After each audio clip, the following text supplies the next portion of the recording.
Alright, today we are going to be finishing painting this Fender, but before that I want to clarify a few things. This is just me showing the journey of me trying something new here and just seeing what happens, really. There's a lot you can learn from just diving into stuff and messing stuff up, and at the end of the day, it's just a Fender. I really don't give a shit. My original plan was to completely replace this entire thing. There are better ways to do this. Welding in a new section of metal and then painting it. Probably painting the entire Fender would be a much better thing. Another option that I considered is just replacing the entire Fender. That's what I did on my Miata. My Miata had 2 damaged front fenders, and I just waited until I could find paint-matched fenders and then just swap those on, because, I mean, frankly, you're going to get better quality paint, and it's just way easier and cheaper to do, because each fender was like $30. So I've been waiting long enough on this. The fender was already off because I was already going to be wiring my subwire and tucking the harness and doing all these other things. I just wanted to try a little fiberglass repair and to see if I could actually blend paint.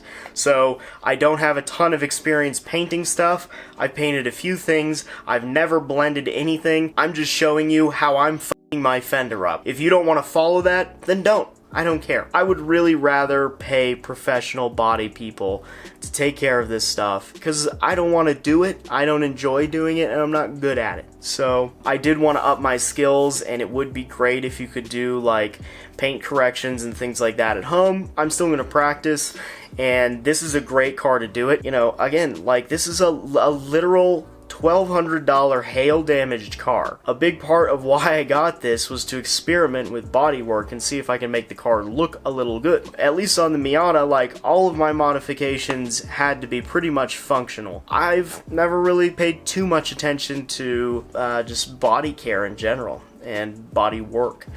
Not exactly my strong suit, but we're trying it, and you're just gonna have to deal with it. So we tape on the other side and then flip the paper around so we don't create a hard line.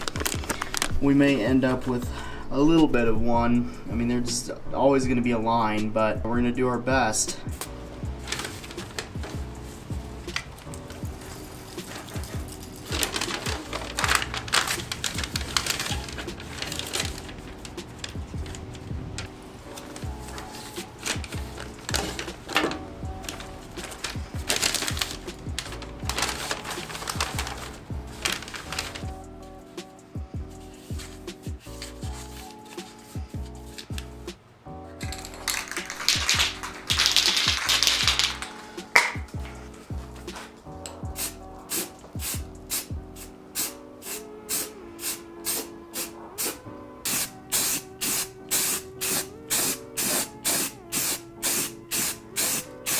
So this is a couple layers of primer. As you can see, all this is covered now. Most of it looks pretty good. Along this edge is pretty much the worst of it. There's a little bit of an imperfection slash dent there, but I don't care. You're not really gonna have a good look at it anyway. I'm starting to see how this technique is going to work and how blending this is really gonna play out. Essentially, I'm just trying to make as soft as a line on the edge here. Obviously, it looks very hard here. Sand over it a little bit, like a little bit past that hard line here. And then eventually, when we put on our final coat, hopefully it all blends together. But it's nice and circular now. Looking pretty good. It's starting to get a little exciting.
Alright, so these are the little platforms. Just cut little pieces and then gave them a little slant. And I just had to round this off so it fits with the metal on the frame a little better. But yeah, so that's what the piece looks like. Very simple. Just cut a square, get your bolt holes lined up, make them kind of big. Soon we'll be putting a sub on it. We're running into the problem of this bracket. As you can see, this is about where it sits. But we're making contact with the socket. We're just not going to quite have enough room to keep those bulbs in. I'm going to run them without the third brake light for now. I've had thoughts of doing like a flashing third brake light. Maybe that'll be something I could do in the future. You could also remove some more material and maybe cut a little indentation into this, but you are making that weaker right where it's going to be bolted down. Just for the sake of moving things along, I'm not going to worry about the third brake light just yet. Alright, so here's what our bracket looks like now. I'm going to put some foam on this side as well, but we have our holes drilled, they're lined up, and let me just get this foam on. That's where the back side is mounted. Using a spray adhesive to attach the foam.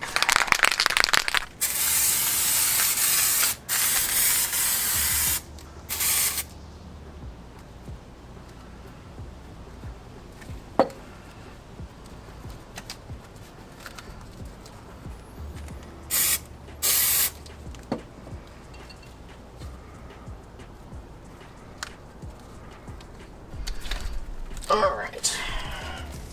Stuck.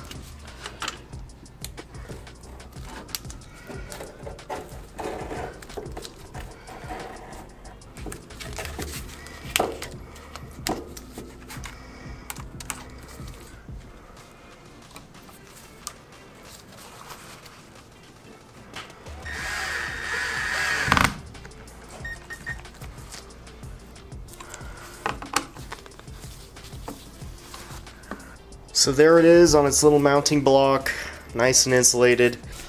And here's the back side, also insulated. We remembered our wire, and we got our little risings.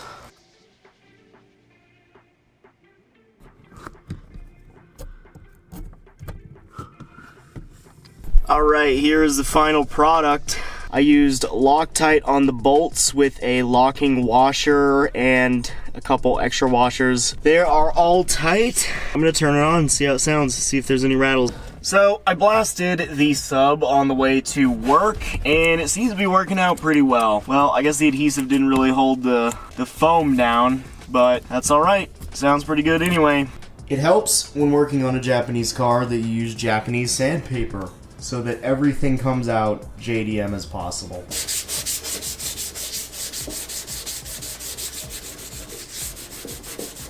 Should be ready for our final coat here. I got this paint from a local place called Finish Masters. They're a, well, paint and body supplier, I guess. When they looked it up, apparently this was just their regular black. So I don't know what that means. Earlier when I called, they said, yeah, to mix it and put it in spray cans of this correct code would be $50 a can. And I was like, what the hell? And then when someone ran over there for me to grab this, apparently it was just regular black for $7 a can. I don't know what that means, but Jesus, we'll see how it comes out. Well, here goes nothing.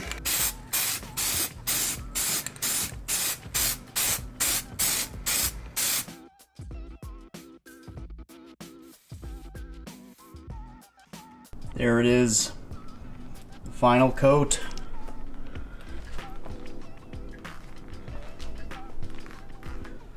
In all its imperfections. I did just work some miracles on the LS with some rubbing compound and 2000 grit sandpaper. Maybe we can do something here. I don't know. It's always a learning experience. Spent some time using 2000 grit sandpaper as well as a buffer and some cutting compound, and I made it look pretty nice. But if you recall, there was some damage to the paint here from those fender flares. Now it's pretty much gone on this side. We weren't as fortunate on the driver's side. There's still some pitting deep into the paint. We couldn't quite get. Still looks pretty good. It's gonna be very hard to see, but when polished up at 2000 grit and hit with the polisher, it's pretty obvious that this paint does not match the old paint. I want to be clear on why that happened. When you get someone in the automotive industry who thinks that they know something off the top of their head, they're wrong. Make them look it up. The person that I sent to go pick it up went to pick it up. They told him the paint code, and apparently it just popped into his head that that matches their regular black. Not a match. Should have known. I probably shouldn't have even sprayed it. I probably should have double checked. Too late now. But we are going to see if we can fix it. So you can buy these Duplicolor spray cans that match factory colors from AutoZone. Whatever your local auto parts store is. You can probably just find them online. That might even be the easiest way. I have this. The color I think matches fine. I already did my door handle, so I know the color matches fine. It has this terrible sprayer. I don't know what the proper term is, but it doesn't atomize the paint well, or it just doesn't spray the paint very well at all. And it just ends up being very orange peely. However, what I'm going to try and do is I'm going to try and combat that by going on really heavy in the last couple of coats. Additionally, we're going to be wet sanding it afterwards to try and continue blending it all in, which will take some of the orange peel away. In the past, when I was doing the gas cap as well as the door handle, I really didn't get enough material, and or I sanded it too prematurely and it took too much paint off to the point where you could see primer. Obviously, we have a lot of paint on this already, to the point where I just sanded it to 600 grit and I still don't see primer, so I don't see this being a problem. So I don't know, I'm still hopeful that this might turn out well. So when the coat is wet, you can very easily see the difference between the factory paint and what we painted. So clearly those are two very different colors, and it's not just a matter of finish or polish or preparation or whatever. I would say that is just not the correct black. So to dramatize it,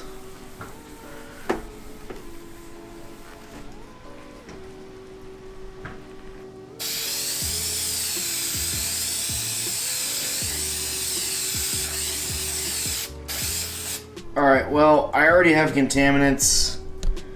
I don't think I waited long enough.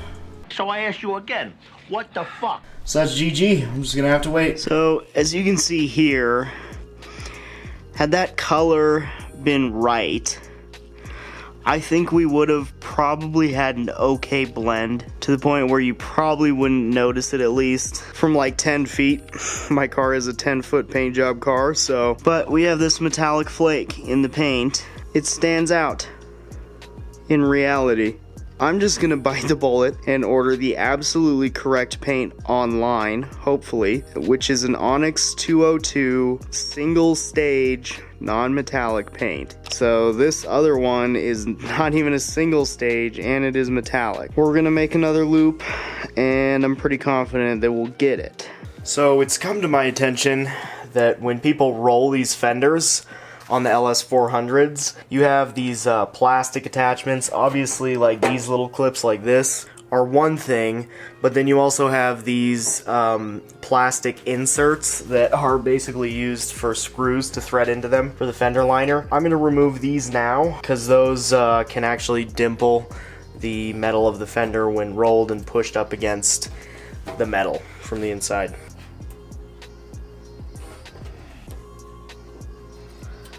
Slice on through it.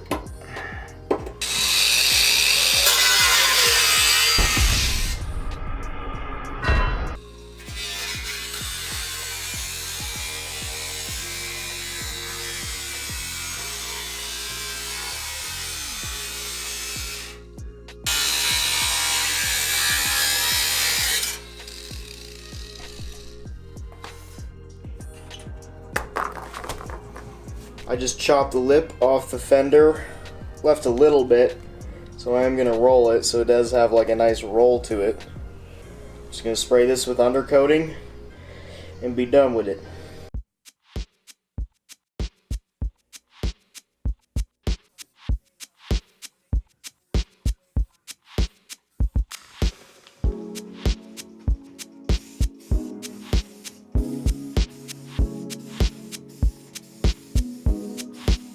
This paint that was bought at Finish Masters locally should be the correct paint. Mixed, I have to use this little button there and press it in, which applies the hardener, and once that hardener is used, I have like a 48-hour working period. It's now or never. We're going to spray our final coat of 202 Onyx Black non-metallic. This spray can cost me $50. Instructions say shake well, like so, for 2 minutes.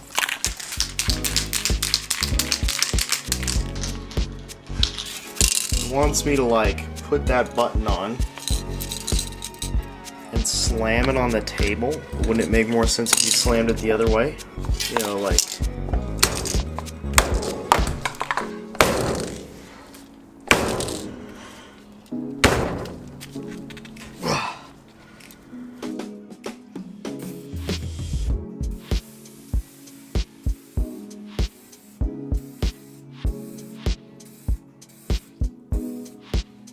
Alright, fender is installed. It's lined up pretty good. This gap's a little big, but I don't care. So it's on. I mean, the repair, it still needs to be finalized. However, when I buff this is going to be a lighter gray versus this black. So the color is wrong. The repair on it is going to be okay. There's only like 6 screws holding all this on, and I did just roll this fender. Chipped the paint, of course. I didn't really try with the heat gun, because I kind of just said screw it. So, it'll probably make it easier to see that it is not quite perfect. We're going to clean the whole thing down, and I'm going to try and buff it and see what it looks like. Now we can start seeing the line, pretty much while it's wet, of where the repair ends. First thing we're going to do to correct this is we're going to start off with rubbing compound.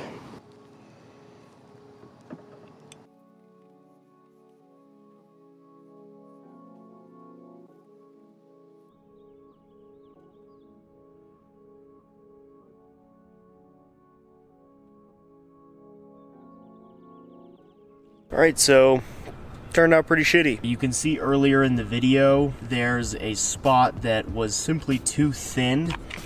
If you look closely,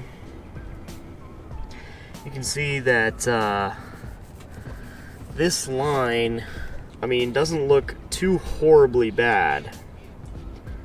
You can definitely see it, still know it's there. However, this paint oxidized quite a bit. I think the main reason for that was just going on too thin, and I tried to cover up that spot and blend too far over, and then after this this paint caked in the sun, it just looks disgusting now. Additionally, the speaker guard is not going to work, so I'll show you what we got going on instead. Here is the speaker in the back, the subwoofer.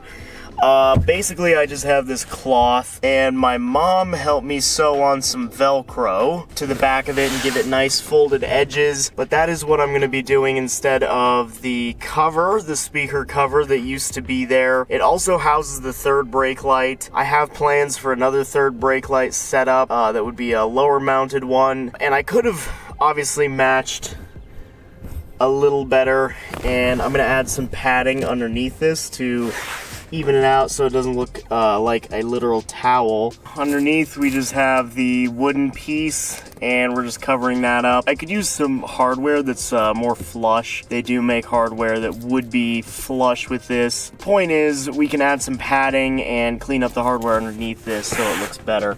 But that's my solution for now. It's been hitting pretty hard for several months now, It all sounds good, it all works just fine. I did end up bridging the amplifier. I believe that basically just sends like full power to the one speaker and just allows you to get a little more kick out of it. It's pretty good. It's at least enough bass for me. Alright, and that should wrap it up. Thank you so much for watching. Thanks for being patient through this whole process. We had several videos of doing the wire tuck, removing the fender and repairing it, installing the subwoofer, all of that. It was a big crazy journey, but it's all done and working for the most part. I have no idea what I'm going to do about the fender because it still is oxidizing. It looks terrible. For the most part, I'm probably just going to ignore it for now and keep my eyes peeled for junkyard fenders, which is pretty much what I've been doing. Thank you so much for watching. Leave a like if you enjoyed the video. Leave a comment if you have something to say, and I will talk to you later.